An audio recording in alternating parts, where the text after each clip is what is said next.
Hello, friends. Welcome. In this session, we are going to discuss about determining profession, business, career in a horoscope using Krishnamurti Paddhati, or for that matter, generally in astrology. How do you find out what a person is going to do in his or her life as a profession, business, or service? Now, this is a very challenging area. I would say this is the most toughest and complex areas in astrology, and not much research has been done keeping up with the modern times when the whole concept of business or service has become very complex in itself. Now, what happens is when you look at a horoscope. Let's take this horoscope for example. This is a horoscope in a northern style layout. This is the ascendant, this is the second house, this is the 12th house, who goes counterclockwise. So when you have to find out uh, the nature of a person, or the aptitude, likes and dislikes, the temperament, then you focus on the ascendant or the moon sign, and in a way up to some level of satisfaction, you can or one can find out about the temperament or the aptitude of a person. Now for the profession, one has to focus on the 10th house. So ascendant wise or temperament wise, things are a little bit easier, but when it comes to 10th house, then things become extremely complicated. And when I look at some of those books uh, solely focused on determining the profession of a person based on the 10th house, and or even when I'm watching some of those videos where a certain some kind of a magical formula is given to find out the profession of a person, I think that's all very over simplification, and in many cases those are very naive. And it seems that most of such authors have not understood the complexity or challenges involved in finding out the profession or the career of the person. So let's look at this particular chart.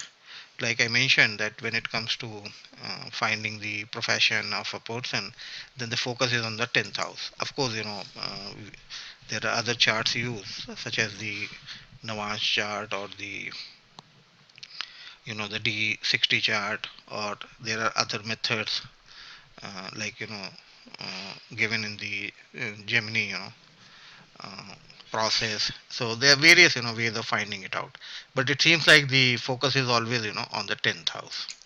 And the by reading the 10th house and its a relation to various houses, then one is able to find out that what a person is going to do in his or her life. Now the issue is that and that is what seems to me, that the whole modern enterprise, the modern business or service scenario, has evolved in a way that most of these processes of uh, finding out the profession of a person, they just fall flat, or they are woefully inadequate. So for example, when you look at a horoscope such as this, okay, typically you would look at the 10th house, or the Navas chart, or some other method, whatever you have in mind, and then you come up with something like if the Mars is predominant in the 10th house, then you would say, okay, this guy will go into a technical field. Or if Sun is prominent, you might say, okay, he's going to go into some kind of a government related job, or a business, or a post, or whatever. Or if Saturn is there, sometimes we say that one is going to go into some kind of a iron, steel, mining, and those kind of things. But what I'm going to tell you is that this process, this whole approach is very very naive, and it doesn't properly do justice with a horoscope. Like I mentioned, the time has moved forward, and it seems like the whole The Jyotish world is kind of lacking, it's not able to catch up. And now, how many businesses or how many services, can you find out in a horoscope and attribute to that person whose horoscope you are looking at? Maybe one or two. Okay. Now, this horoscope, if you look at this horoscope, belongs to Ratan Tata. So uh, let me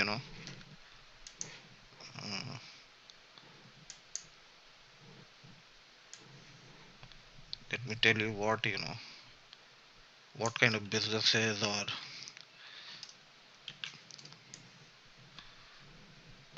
okay. So here it is. Now, if you look at this chart and if you look at the kind of businesses, Ratan Tata is associated with or was associated with. I don't know if he is currently, the CEO or the managing director or is retired from that post. I think, some other person has taken over. But anyway, that's not the point.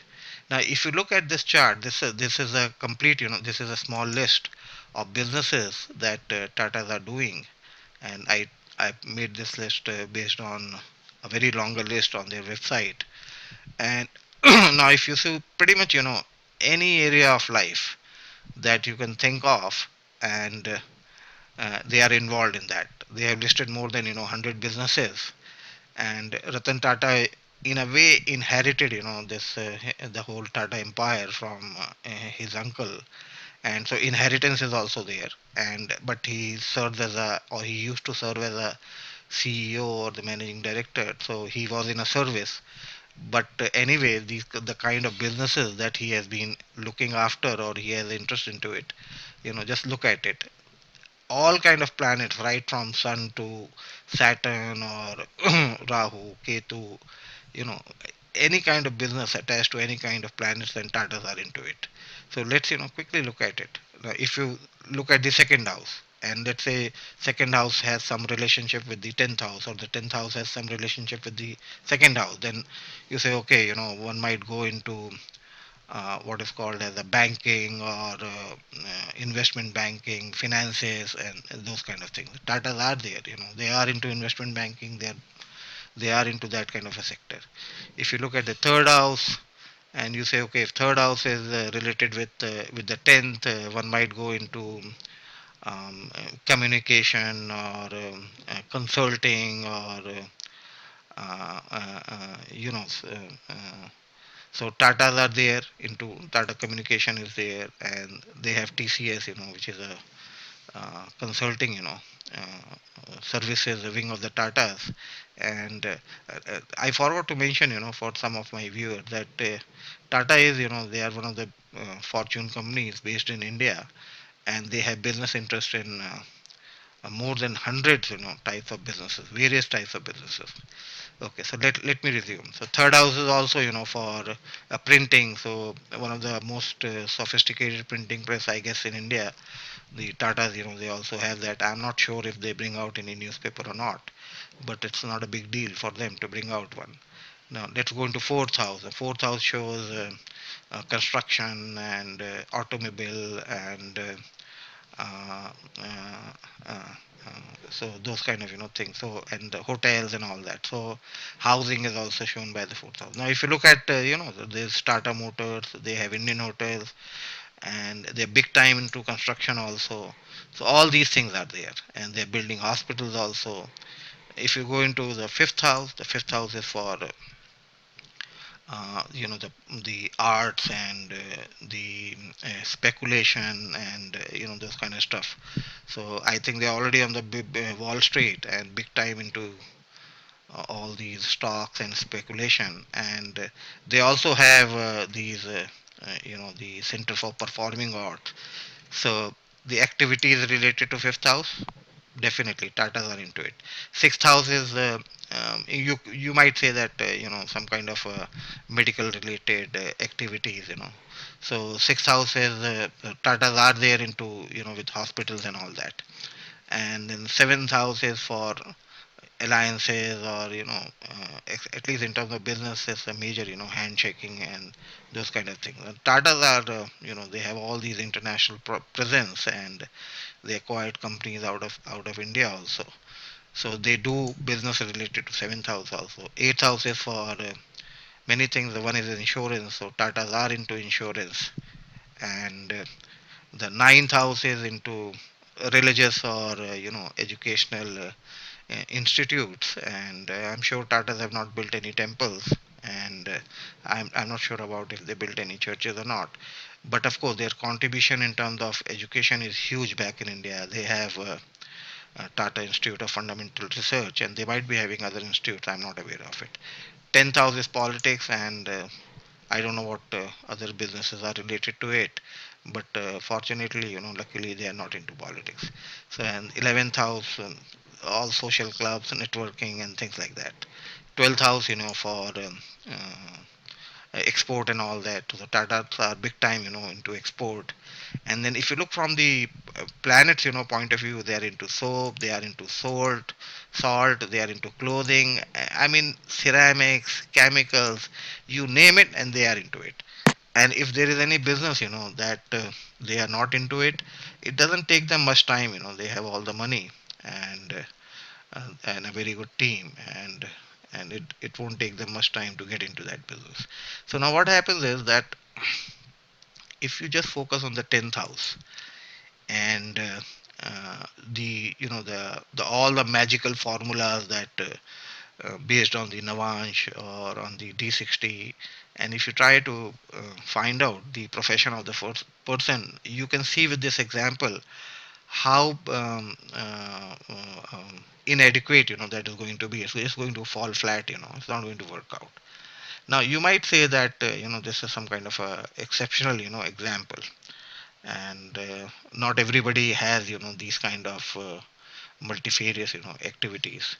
Now that is what exactly is the point of this presentation or this video, and that is what I wanted to discuss in this, that this is not an exception.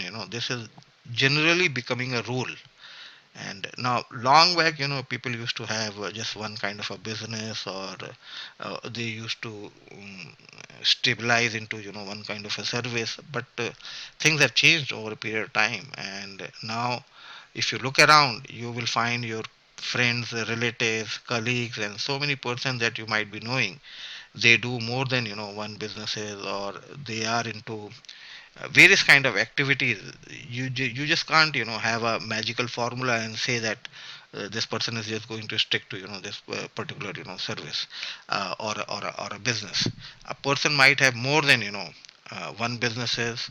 A person might have two services at the same time. I know friends over here, and they have a 9 to 5 job in some small companies, and in the evening they go and work in McDonald, or in some yeah, these clothing stores, or these kind of stores. Okay, so in a way they have been offering their services in very two different kind of areas.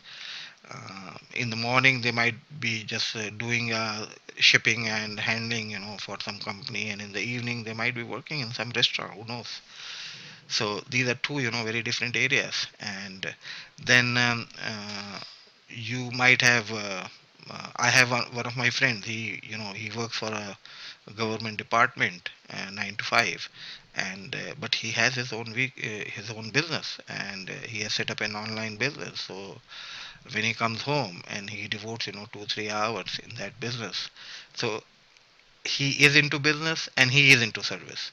Now, if you look at the traditional, concept, including like in Krishnamurti Paddhati, Krishnamurti has mentioned that, if the 10th house has a relationship with the 6th house, the person might go into service, and if it has a relationship with the 7th house, a person, might go into business.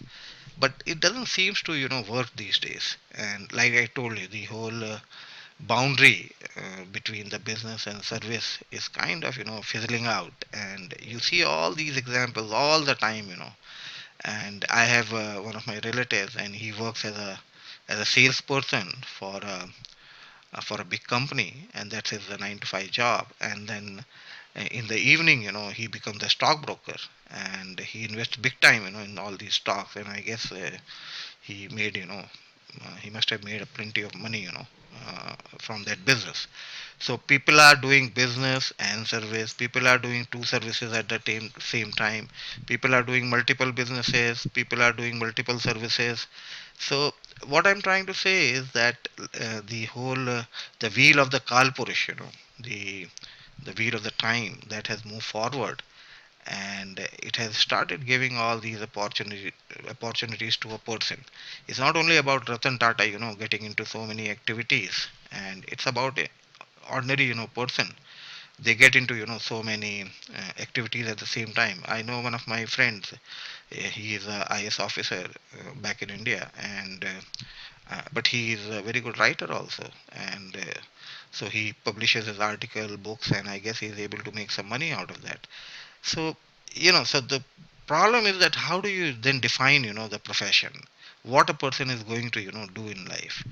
Now, if you say the profession is about how a person is going to be recognized in life, his 9 to 5 job, you know, so and that is what, we should primarily be concerned with. But that even doesn't work, because if you look at the Krishnamurti's chart himself, or Krishnamurti's life himself, he used to work for, I guess, some government department as some kind of inspecting, authority. So that is what he used to work as 9 to 5. And but at the same time, he used to do his research on astrology, and I guess most of us, 99% of the us, they know Krishnamurti as an astrologer. They are not aware that Krishnamurti, used to work as some kind of an inspector. So you can't say that profession is the task one is doing that brings, recognition. That means that it has nothing to do with 9 to 5 thing. It has more to do with what makes, a person more popular. And then again, then you might say that the it's all about, the source of income, how a person is, going to make money. So that is what profession is all about. So when we say that, then we have to shift our focus, from the 10th house, and then every single house in the horoscope has a potential, to offer you something. And when we say that money is the deciding factor, then there are a lot of, these I would say the officers in government or even in private sector back in India, they get all these money, under the table. So money cannot be just a criteria for deciding, the profession of a person. And because a lot of these money, they change hands under the table, and that kind of money is more than what one would normally, earn in a 9 to 5 job. So the whole idea is that the whole this approach towards profession has become so complex and become so challenging that it seems to me that we have to take a very different, or an innovative approach. And one of the reason is, like I mentioned, is that the modern business or the modern opportunities have grown in a way that we need to redefine that what is meant by a profession, and what kind of opportunities life can bestow upon a person in terms of earning money, or in terms of being recognized, in what kind of profession he or she is. So that is, that is what I wanted to discuss in this session. And in next, video, or in a couple of other videos as a follow up to this, I would discuss, I'll take up a couple of horoscopes and try to elaborate, on this point, that how complex, this whole issue is. And I will try to share with you that what could be, the best approach in determining the profession or the service of a person. Because ultimately, when a client is coming to you with his or her horoscope, then you should be advising him in a way so that you don't miss out, on anything. So that's all in this session. Thank you for watching.